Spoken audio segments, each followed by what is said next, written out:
नमस्कार, capital TV देख रहे हैं आप। मैं हूं आपके साथ पूजा। ब्रेकिंग नाउ में बड़ी खबर आपको बता रहे हैं।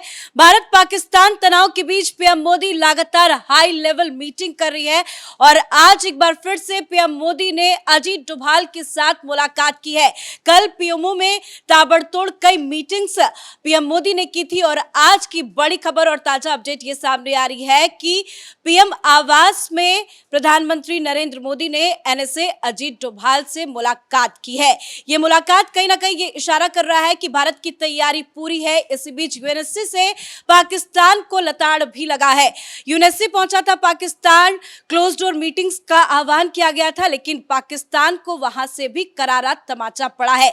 ना कोई रेजोल्यूशन सामने आया और ना ही यूएनएससी की तरफ से कोई बयान सामने आया है। तो तमाम बड़ी अपडेट आपको बताएंगे। मेरे साथ जुड़े हुए हैं कैपिटल टीवी के editor in chief doctor Manish Kumar. एक एक अपडेट पे चर्चा कर लेते हैं। आज एक बार फिर से पीएम मोदी ने अजीत डोभाल के साथ मुलाकात की है। क्या कुछ वहां से खबर आ रहा है? देखिए, अजीत डोभाल इस पूरे पाकिस्तान के ऊपर जो कुछ भी एक्शन लिया जाना है उसके वो एक नोडल अधिकारी के रूप में काम कर रहे हैं। वही सिविलियन, गवर्नमेंट और आर्म फोर्सेस के साथ कोऑर्डिनेशन का काम कर रहे हैं। लगातार मीटिंग पे मीटिंग होते चली जा रही है। मतलब बिल्कुल साफ है कि जो एक्शन होना है इस बार तमाम एक्सपर्ट्स यही बता रहे हैं कि it is going to be a joint and comprehensive action. मतलब आर्मी, नेवी, एयरफोर्स, ये सारे लोग मिलके पाकिस्तान को मारने की तैयारी में लगे हुए हैं। और डे टू डे क्या क्या सरकार को करना है, किस तरह की तैयारी है, क्या उसके ऑपरेशंस के डिटेल्स हैं, वो तो सामने नहीं आता है। लेकिन जब डोभाल की मीटिंग होती है प्रधानमंत्री मोदी के साथ तो वो अपडेशन का काम हो रहा है कि भाई किस तरीके से ये सारी कार्रवाई, जो कुछ मीटिंग में फैसला हुआ है, जो हम आगे ऑपरेशन करने वाले हैं, जो कुछ भी एक्शन पाकिस्तान के खिलाफ लेने वाले हैं, उसके तैयारी में क्या अड़चने हैं, क्या क्या चीज़ होना है।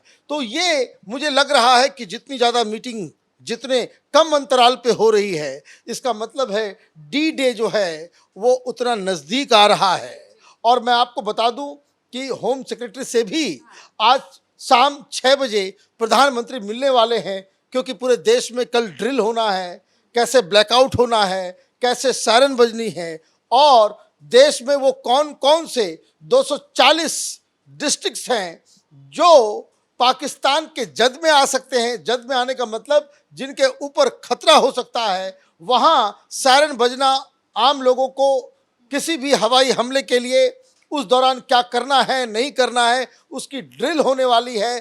तो आप देखिए वो तमाम जगहों के, वो तमाम डिस्ट्रिक्ट्स के नाम निकाल दिए गए हैं। उसमें 240 जो बताया जा रहा है उसमें आप ये समझ लीजिए कि पूरा जम्मू कश्मीर का सारा इलाका, पंजाब का इलाका, हरियाणा का इलाका, राजस्थान का बहुत सारा इलाका, गुजरात का इलाका, तो जो पाकिस्तान के बॉर्डर के साइड में है, ऑलमोस्ट सारे के सारे जो टारगेट्स हैं, दिल्ली के ऊपर भी टारगेट बताया जा रहा है। और दिल्ली में जो चिन्हित किया गया है 2-3 जगह जहां पे लोगों को थोड़ा कॉशियस रहना पड़ेगा।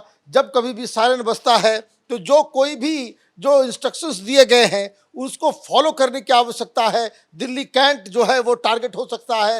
इवन जो दिल्ली से सटा हुआ ये जो हिंडन एयरपोर्ट है, वो हमारे जो पालम और बाकी जो इंदिरा गांधी इंटरनेशनल एयरपोर्ट है, वो ये सारे निशाने के ऊपर है। बिहार में 4 जगह बताया गया है, यूपी में बहुत सारी जगहों पे चिन्हित किया गया है जहां जहां मेजर इंस्टॉलेशंस हैं। जैसे जहां कहीं भी ऑयल रिफाइनरी है, जहां कहीं भी ऑर्डिनेंस फैक्ट्री है, जहां कहीं भी कोई बहुत बड़ा इंफ्रास्ट्रक्चर का काम हो रहा है, वो सारी जगहों पे टोटल 259 बताया जा रहा है कि जहां जहां पे मॉक ड्रिल्स होने हैं। 244 ऐसे डिस्ट्रिक्ट्स हैं जहां पे होने हैं। तस्वीरें भी सर आ चुकी है कि आज ही पूरी तैयारियां कर ली गई है। इस पे आखिर में एक बार अपडेट आपसे लेंगे, चर्चा करेंगे, लेकिन यूएनएससी में क्या कुछ हुआ है जरा ये बताइए। भाई यूएनएससी में तो ये तो गए थे हिंदुस्तान के खिलाफ रेजोल्यूशन निकालने, वहां डांट खा करके वापस आए।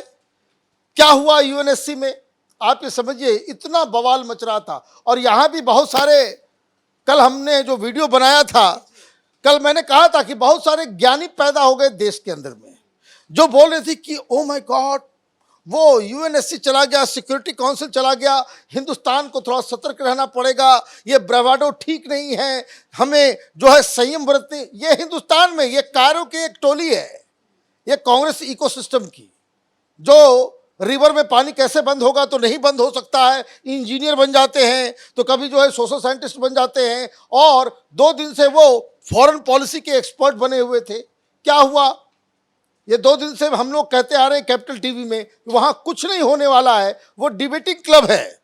डिबेटिंग क्लब के अलावा उसके पास कोई हैसियत नहीं है किसी भी देश को जो है इस तरह के ऑफिसर से रोकने में। तो खैर हुआ वही, ये लोग तो गए थे कि भाई यूएनएससी की एक बैठक हो जाए।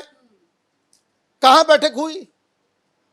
जो तस्वीरें जो लगाते हैं लोग, यूएनएससी की बैठक, वो जो मीटिंग रूम है उसमें मीटिंग नहीं किया गया। कहा गया कि नहीं, यहां पे मीटिंग नहीं होगा। उसके बगल में एक कमरे में सारे लोगों को बिठा दिया गया। ये तस्वीरें उसी समय की है, वो चाइना के देखिए लोग आ रहे हैं बाहर, एक शब्द नहीं कहा। चाइना ने भी धोखा दे दिया, चाइना की तरफ से एक भी बयान नहीं आया। और मीटिंग के अंदर ये गए थे हिंदुस्तान के ऊपर कीचड़ उछालने के लिए, लोगों ने इनसे सवाल करना शुरू कर दिया। लोगों ने पूछा कि भाई ये लश्कर तौयबा का हाथ है या नहीं है? आप ये बताओ कि धर्म पूछ के, कपड़े उतार के हिंदुओं को टारगेट किया गया या नहीं किया गया? This was the question that was put up to Pakistan. इनकी हवाई हो गई, मीटिंग खत्म। तो मीटिंग के बाद जनरली ये होता है ना कि भाई एक सिक्योरिटी काउंसिल की तरफ से कोई प्रेस कॉन्फ्रेंस हो, कोई स्टेटमेंट है, कुछ भी, हाँ, कोई प्रेस कॉन्फ्रेंस हो, कुछ भी हो, वो कोई बात नहीं हुई। जो जनरल सेक्रेटरी हैं उनका जो है बयान जो पहले था वही कट एंड पेस्ट बयान जो है वो बाहर आ गया। सारे लोग कह रहे हैं कि भाई आपको तो अकाउंटेबिलिटी फिक्स करनी पड़ेगी। एक भी 15 में से 15, इवन चाइना ने भी पाकिस्तान का समर्थन नहीं किया। ये वहां से खबर आ रही है, मतलब कि हिंदुस्तान कि डिप्लोमेसी का परचम वहां भी लहरा रहा है। ये जो तस्वीर है ये है जहां पे मीटिंग होती है यूएनएससी की, लेकिन मीटिंग यहां नहीं हुई, ये मीटिंग हुई है बगल के एक कमरे में। तो आप ये समझिए, हम लोग शुरू से कहते आ रहे हैं कि why did Pakistan go to UNSC. Hindustan जितनी भी तैयारी कर रहा है, कार्रवाई कर रहा है, वो पाकिस्तान को घेरने के लिए कर रहा है। और पाकिस्तान जितनी भी कार्रवाई कर रहा है वो अपने ही लोगों को टोपी पहनाने के लिए कर रहा है कि देखो, ताकि ये सरकार ये कह सके जनता में जाकर के कि देखो हमने यूएनओ में जाकर के हमने सिक्योरिटी काउंसिल में आवाज उठा दी। अब आप ये समझिए कि कोई अक्लमंद आदमी ये सवाल पूछ दे पाकिस्तान से कि तुम तो इस वक्त सिक्योरिटी काउंसिल के मेंबर हो, तुम मेंबर होकर के भी एक रेजोल्यूशन नहीं निकालवा पाए, और भारत जो अभी यूएन सिक्योरिटी काउंसिल का मेंबर नहीं है वो वहां अपनी गैर मौजूदगी में भी तुमको चारों खाने चित्त कर दिया। तो आप ये समझिए कितनी बड़ी कामयाबी और कितनी बड़ी जीत है। जबकि भारत का स्टैंड क्या है कि अभी हमको प्रीचर की जरूरत नहीं है, उपदेश मत दो, ज्ञानी बाबा मत बनो, अभी भारत के साथ खड़े हो या नहीं खड़े हो ये बताओ। अब ये दिक्कत कि वहां पे उसने फिर सवाल उठाया कि चेनाब का मसला है, वहां इंडस वैली ट्रीटी जो है वो इंडस वाटर ट्रीटी, उसको लेकर के वहां सवाल किया गया। बोला ये सब हम लोग नहीं जानते, there are some appropriate forum, ये आप लोग जो है बायलैटरली सॉल्व कीजिए। ये उनको फरमान दिया गया कि हम लोग कुछ नहीं बोलेंगे, आपकी जो समस्याएं हैं, आपके जो प्रॉब्लम्स हैं वो बायलैटरली आप लोग आपस में ही तय कर दीजिए। तो आपस में तय क्या करोगे? वो तो प्रधानमंत्री मोदी ने तय कर दिया, पानी रोक दिया। और सबसे बड़ी दिक्कत क्या हो गई? दिक्कत ये हो गई कि वो बगलिहार और सलाल डैम को रोक दिया गया, तो हिंदुस्तान में भी पानी कमी हो गई। वो पाकिस्तान तो वो ड्राई अप हो ही गया। आज खबर आ गई, कल वहां पे डैम को रोका गया, और आज खबर आई कि जिस मराला हेड के ऊपर जो हमने स्टोरी करके दिखाया था कि सियालकोट के पास जो मराला हेड है, वहां पे जो पानी हुआ करता था 35,000 क्यूसेक वाटर वहां पे स्टोरेज है, वो 2 दिन के अंदर वो 3500 पे आ गया। मतलब पानी खत्म हो गया, और पानी इस कदर खत्म हुआ, भाई बगली हार से पानी तो हिंदुस्तान के इलाके से भी गुजरता है।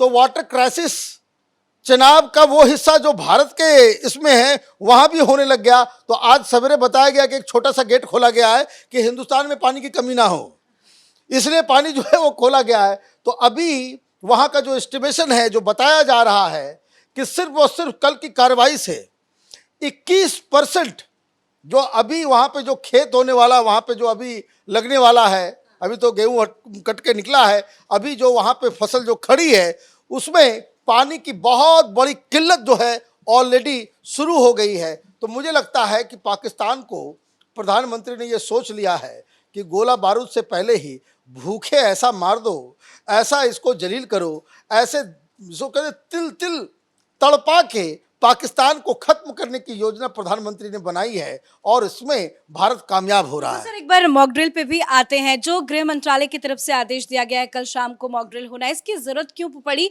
और भारत की क्या कुछ है तैयारी? देखिए, इसकी जरूरत हर जगह पड़ती है कि अगर ऐसा कोई हवाई अटैक, ऐसा कोई चीज जो वहां से अगर होता है, कार्रवाई होती है, तो इसको कहते हैं कि ये non military air defence system, कि आप रात अगर है तो आपने सारा लाइट ऑफ कर दिया, तो जो पायलट है उसको दिखाई नहीं देगा कि भाई कहाँ बम गिराना है।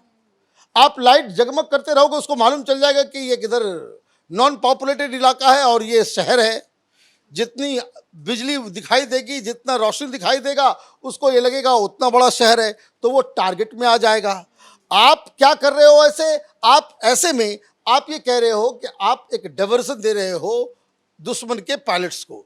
तो एक तो कारण वो है कि अचानक से कैसे ब्लैकआउट करना है रात में। दिन की बात है कि अगर हमला होता है, ये सायरन किस लिए है? ये इसलिए भी है कि अगर आप अपने घर में हैं, आप ओपन स्पेस में हैं, आप कहीं गुजर रहे हैं, आपके आगे आने पे जो है कोई ब्रिज है, कोई पुल है, तो ये आपको क्या करना है कि अब आगे कुछ देर के बाद धमाका होगा, तो आपको कैसे ऑपरेट करना है, कहाँ चले जाना है, कहाँ छिपना है, कैसे जमीन पे लेटना है, ये सारी जो बेसिक जानकारी है, वो जानकारी देने के लिए ये पूरा ड्रिल किया जा रहा है। और मैं आपको बता दूं, जहाँ जहाँ कहीं भी दिल्ली या और भी शहरों में जहाँ कहीं भी मेट्रो स्टेशन है, जो खास करके अंडरग्राउंड, वो सबसे सेफेस्ट प्लेस है कि अगर इस तरह की चीजें होती है, तो अगर न्यूक्लियर हमला भी होता है, तो अंडरग्राउंड मेट्रो के अंदर अगर आप हैं तो आपका बाल बाका नहीं होगा, आप आराम से बैंकर का वो काम करेगा। तो ये सारी जानकारी कि भाई कहाँ रुकना है, कहाँ छिपना है, कैसे क्या करना है, क्योंकि युद्ध तो सर पे मंडरा रहा है पाकिस्तान के। पाकिस्तान को हम मिट्टी में तो जरूर मिलाएंगे, लेकिन होता क्या है कि भाई कितने भी कमजोर आदमी से आप लड़ो, आप 10 चमाटा मारोगे तो वो 1-2 तो मारेगा, तो 1-2 के लिए भी हमें इंतजाम करना पड़ेगा। और इसलिए मुझे लग रहा है कि these things are very important, और हिंदुस्तान की जनता को इसके लिए तैयार भी रहना चाहिए। आज तो पाकिस्तान है, कल चीन भी हो सकता है, तो हमें भी खुद आर्मी के साथ कंधे से कंधा मिला करके उनको समर्थन देने की आवश्यकता है। और ये तब होता है कि जब आपकी आर्मी उतनी बुलंदी से बॉर्डर पर लड़ेगी, जितने बुलंदी से आप देश के अंदर उनके साथ खड़े हैं, उनके मनोबल को बढ़ाने के लिए खड़े हैं।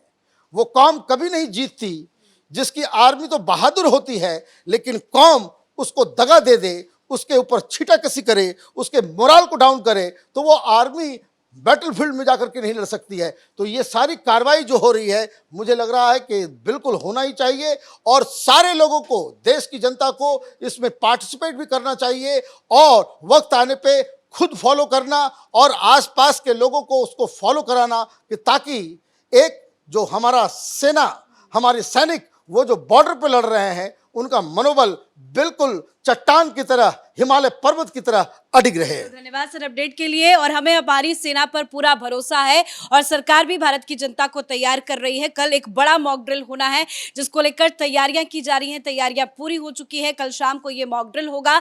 दूसरी तरफ लगातार पीएम मोदी मीटिंग्स पे मीटिंग्स कर रहे हैं। अभी कुछ देर पहले ही उन्होंने अजीत डोभाल के साथ मुलाकात की थी और हो सकता है कि आज पूरे दिन इसी तरह से हाई लेवल मीटिंग्स का दौर चले। तो वही बात यूएनएससी की करें जहां पाकिस्तान गुहार लेकर पहुंचा था, लेकिन संयुक्त राष्ट्र सुरक्षा परिषद से भी पाकिस्तान को करारा तमाचा पड़ा है। मतलब चारों तरफ से पाकिस्तान बुरी तरह से गिर चुका है। इस बड़ी खबर में मेरे साथ फिलहाल इतना ही। कैमरा पर्सन रवि के साथ मैं पूजा, कैपिटल टीवी।